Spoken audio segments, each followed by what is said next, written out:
Hey traders from around the world, what's going on? It's me, Jeremy Alexander Newsom with reallifetrading.com. Hope you're doing absolutely wonderful and fantastic. Welcome to 2017. This is at least the first real life stock review for 2017. So in this particular review, of course, I'll be looking over some stocks that you all requested through emails or Twitters or the Pinterests, Facebooks, the messages that you guys have sent. So I'll look at some of those and also kind of give you guys an idea of my 2017 just overall perspective, idea, thoughts, and opinions on the market and also some stocks in general. So let's just talk really quick then about the long-term perspective of the SPY, and then we'll get into some of the shorter-term stuff. I'll just kind of hide all of my drawings here. How do I do that? There we go. I'm going to hop over here to a weekly chart. I'm going to pull up a line chart and just kind of give you an idea of what I think. So as mentioned, this particular market that we're in, primary trend is bullish from all perspectives. I really do still think this is some kind of 1-2 big wave 3. We just run a wave 4 and this is a wave 5. So into 2017, unequivocally, without a question, I do think we continue higher. I do think the Dow breaks 20,000, all that good stuff. You can see I have a target, which is a quarter 2 target. Realistically, I don't think we get there in quarter 1. We could, but 233.72 on the SPY, which is really only $7 away. So we might get there in quarter 1 if we continue the bullishness that we have today. But yes, I think we're in a wave 5. I think we continue higher, and there's no real reason for me to even speculate or postulate a giant crash in 2017. I just don't think it's going to happen. If we do get that big quote-unquote retracement, that large potential 38% retracement that everyone's kind of questioning or scared of or afraid of or planning for, I think it happens towards the 2018-2019 time frame, more into the 2019 time frame. And just kind of saying that, I mean, I could be wrong. We could have a 1,000-point down day tomorrow. I don't really know for sure, but just looking at the trade markets, the way they work, we're not set up for a crash until everyone is very, very comfortable with the bullish market. I know that sounds terrible, but that's usually about the way it works, right? When the news starts coming on and people start talking, and your friends and your family and every newsletter you're getting in the email and your actual direct mail and every advertisement you're seeing on Facebook or Twitter, everything's talking about the market going high and this is a good time to buy. Right about then, when you get that public exuberance, that's approximately the time where you're likely going to see some type of retracement or longer-term sideways move. So the SPY, I do think we go higher this year. And again, 233.72 is my first target. Once and if we hit that, we'll kind of see what's going on. Now, how could one trade the SPY? Well, again, if you're in a long-term IRA, 401k, TSP, whatever you're looking at trading, I don't think this is specifically the time to be selling, at least not yet. Realistically, this wave 5, I do not anticipate to be any smaller than the wave 1. All right, so as drawing wave 1, you have, this is the 1, this is the 2, this is the 3, this is the 4, and this is the 5. So we're probably going to be about the same size as wave 1. So I'm going to go ahead and turn the drawings back on real quick. And again, this is kind of a rough way to always come up with your prices, but if we're going to do, let's not do the extreme low, let's just do something like that. And I'm going to make this clear background. How do I make it totally clear? Oh gosh, give me 1 second. I know there's a way to do it. There we go. All right, so that's the size of it. So all I'm going to do is just kind of move that up into here. Perfect. Which stipulates that this would be about, on the SPY, 244 and some change. So that's a pretty nice, about another, 20 points from where we are now, which is approximately another 10%-ish to go. So likely, I don't know if we do that this year specifically. We easily could, but and in that time frame, that's when I'll be saying, hey, if you have longer term positions, you can at least protect them. Don't have to sell them, but you can start hedging or going into a little bit of cash, looking at selling some puts, getting some lower price level action, so on and so forth, that kind of thing. So anyway, that's the SPY. That's the wave 1 expectation. Again, I don't really anticipate any giant specific crash at this particular point in time. I will say at some point this year, we do need a little bit more of a retest of the level that we were at. So we got the all-time high price range at this 219 area, and at some level we will retrace back into that, or potentially all the way back down here to this 205, 207 area, and then from there again I'll be looking to buy the dip, and theoretically we could trade all the way back down to 187. That's worst case scenario on the SPY for 2017 as far as the bulls are concerned.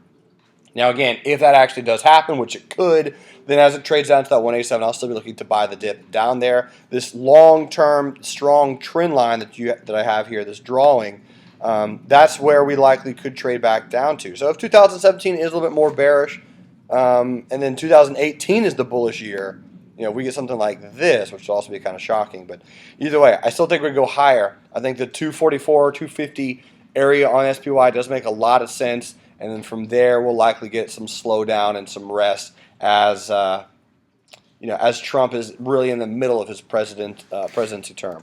So that's the SPY.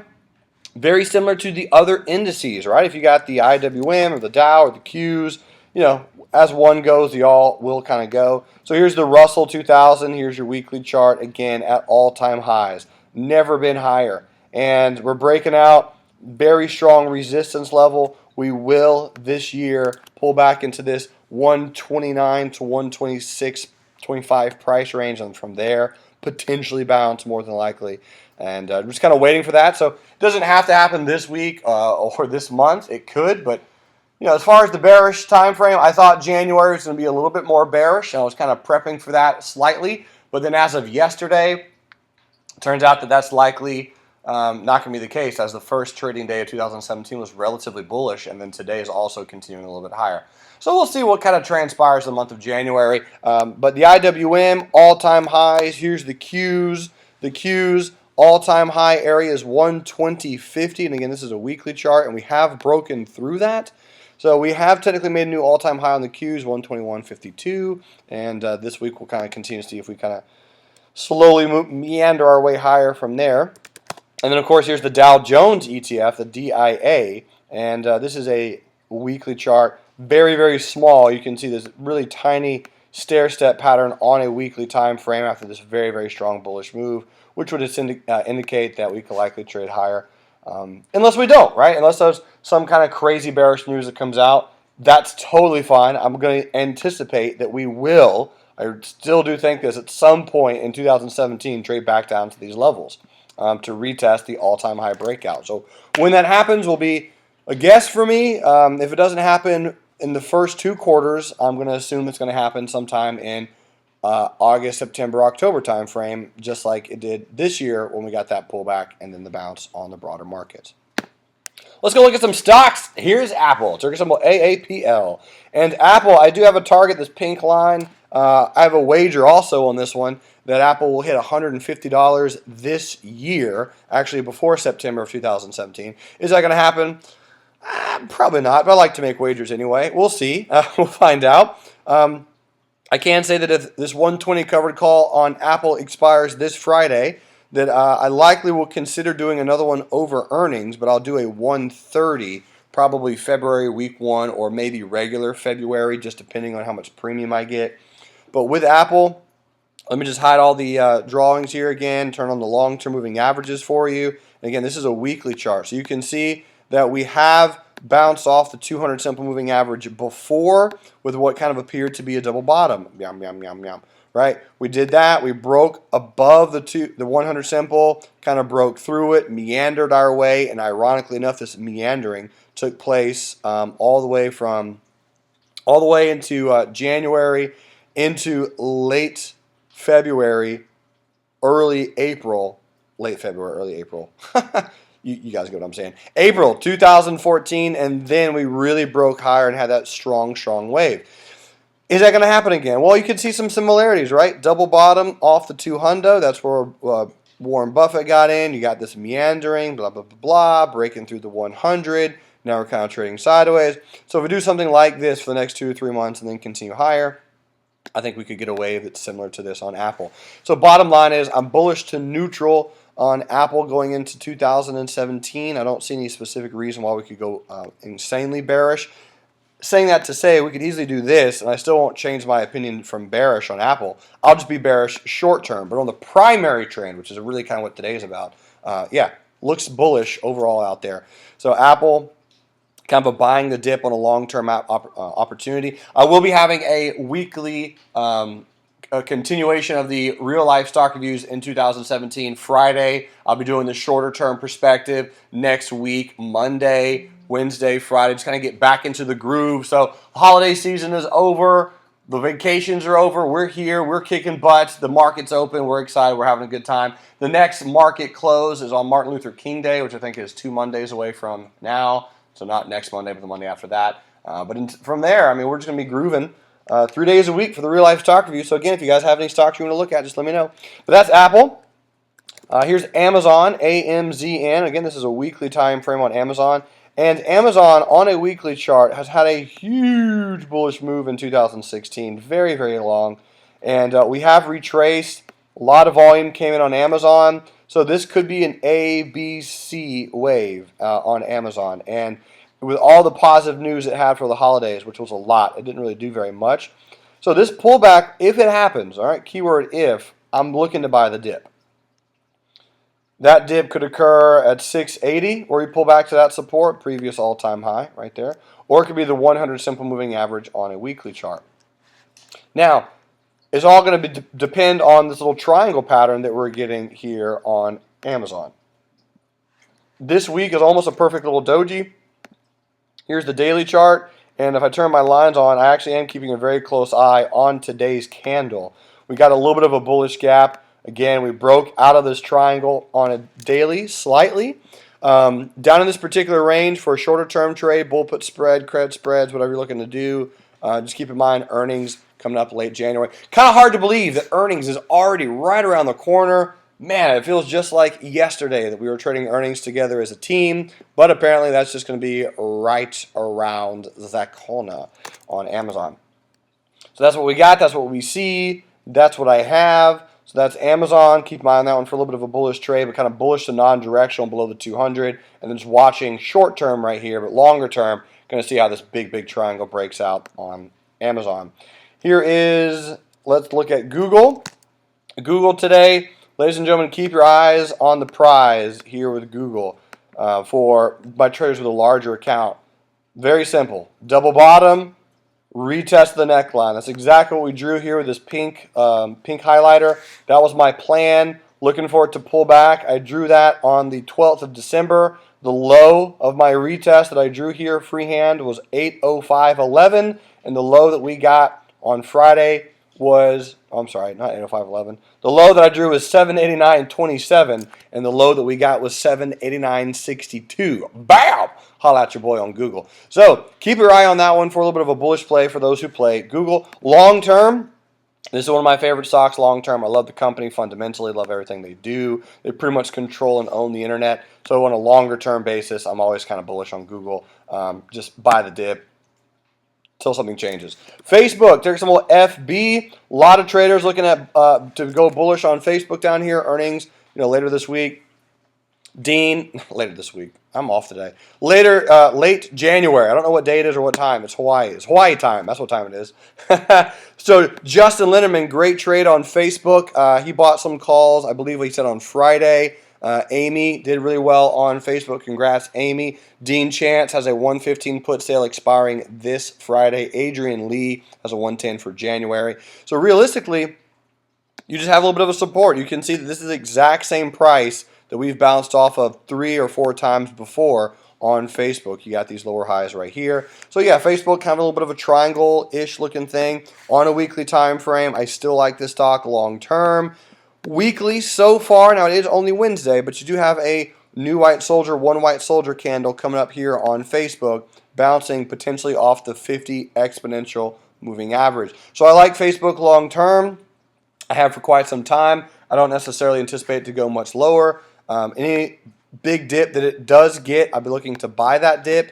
Hopefully, at some point this year, we could get a chance to buy it off the 100 simple moving average on a weekly chart. But really, on that particular level, buy low, sell high. Facebook still looks good, doing its thing.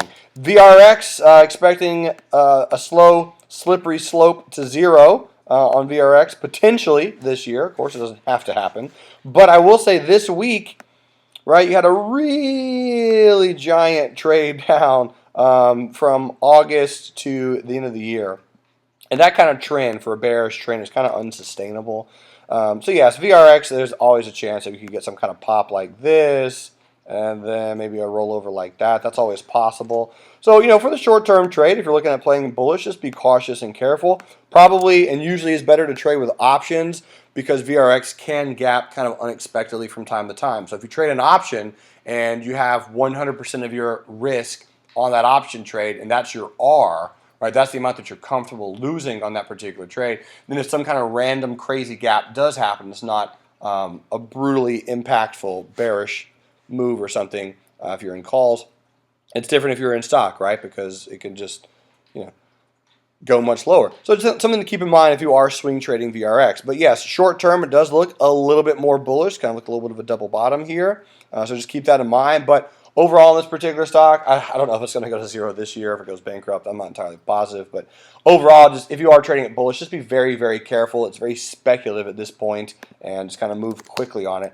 GoPro, same thing. Down here, here's the weekly chart on GoPro. Buy low, sell high location on GPRO. What's it going to do in 2017? Probably some kind of accumulation phase. Something that looks like this is my guess. And then towards the end of 2018, maybe it gets acquired by somebody. I don't know who would be buying GoPro, but I really have no idea. Maybe Texas Instruments. Maybe they're going to put cameras on calculators for schools. Who knows? GoPro, it's one singular product line, if you will, and there's a lot of competition for it. There's a lot of waterproof cameras now, and fundamentally, as far as the product is concerned, GoPro's going to have some challenges. People thought the drone was really cool, but apparently, no, not that cool. So GoPro, yeah, buy low, sell high. It is at a strong support right now. Just fundamentally, I'm not really impressed with GoPro, at least not yet.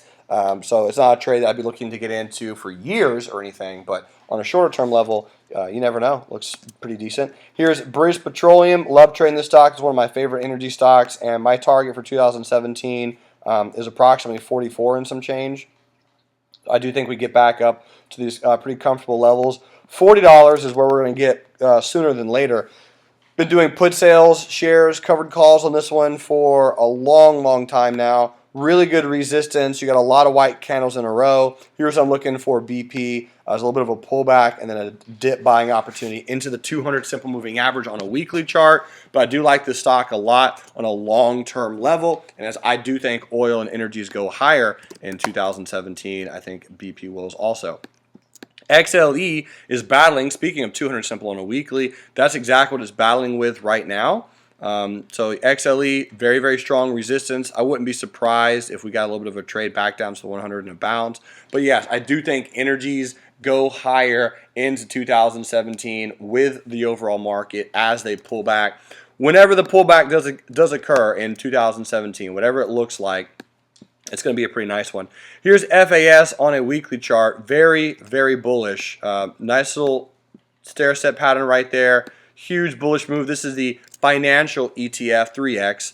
Retested, and this week we're getting a one white soldier, new white soldier candle. Here's the daily chart, making higher highs and higher lows today on FAS. So this is a pretty decent little breakout. Not an all-time high, if I'm not mistaken. I don't think it is. I could be wrong. Ooh, I am incorrect. So FAS, yes, is breaking that candle when it was created back in 2008 and just really shredding that. So now we're into the all-time high territory on FAS. Yes, ladies and gentlemen, the trend is still bullish on a lot of things. So again, just keep that in mind. Bulls, bulls, bulls until we get that pullback. Boeing, probably one of the most bullish stocks, in my opinion, on 2017. Boeing, American Airlines, and U.S. Steel. Any company that's going to be doing a lot of contracts with the Trumpster is some companies that I'd be very, very bullish on. And Boeing, they're going to have a lot of contracts, even though, yes, they turned down the Air Force One thing, all that stuff. I think that's just, I don't even know what to say. But anyway, Boeing, I think, goes higher, as the Potentially Trump pours some money into the military. Who's going to be making some of the planes and some of the upgrades? Likely Boeing. It is at a really, really good resistance right here, this 160 price range. But back on October 26th, I mentioned confirmed longer-term breakout, 5 months plus breakout on Boeing by a pullback or a retest, which it did, right? That was the retest right there. That was another one. Here's your triangle pattern kind of thing on Boeing. So what I would love more than chocolate cake covered in fried chicken would be a stock that pulls back. If Boeing can pull back to 142 and then a bounce, I would love that. What likely is probably going to happen is it's going to break out a little bit higher and then retest. But Boeing coming into 2017, 2018, very bullish on that stock overall, keeping my eye on that one for sure. United States Steel has some higher moves left in it, I think. A stock that I trade very often, I'm always watching. I've done more put sales on this one than I can count the last few months, weeks, and just crushed this move. Really good candle, great volume on not Micron Technology, United States Steel. A little bit of a pullback likely tomorrow, but then overall I think my next target on U.S. Steel, short term is about 41. Long term, I don't know on U.S. Steel. This is a really, really strong move. So, I mean, 50. I wouldn't be shocked with 50. 46.25 is a solid 2017 target, but from there, I could see 48, 49, somewhere in that general range. But U.S. Steel into 2017, I like it, and I like it higher. There's a lot of stocks I like higher actually out there 2017. The markets look bullish. Again, I am expecting a pullback of some size into 2017 at some point, 5 to 10% max, and then from there be a buying the dip opportunities in the broader markets overall. I don't think it's going to happen this week or next week, but maybe after the inauguration, things get a little bit more bearish, just for 2-3 weeks. Once Donald's actually in the presidency, in the office, maybe makes a tweet or something, and I don't know, who knows. But either way, we'll see what goes down. Ladies and gentlemen, I appreciate you watching this a little bit longer real-life stock review. We'll just kick it back into normal gear starting Friday. And if you guys have any questions, you want me to look at any stocks, is there any way I can help you at all? That's what I'm here to do. Our mission at Real Life Trading is to enrich lives. You are phenomenal. Thanks so much for watching. Tell your friends, tell your family. We're changing lives, ladies and gentlemen. Until Friday, remember, love life, and trade it. Bye.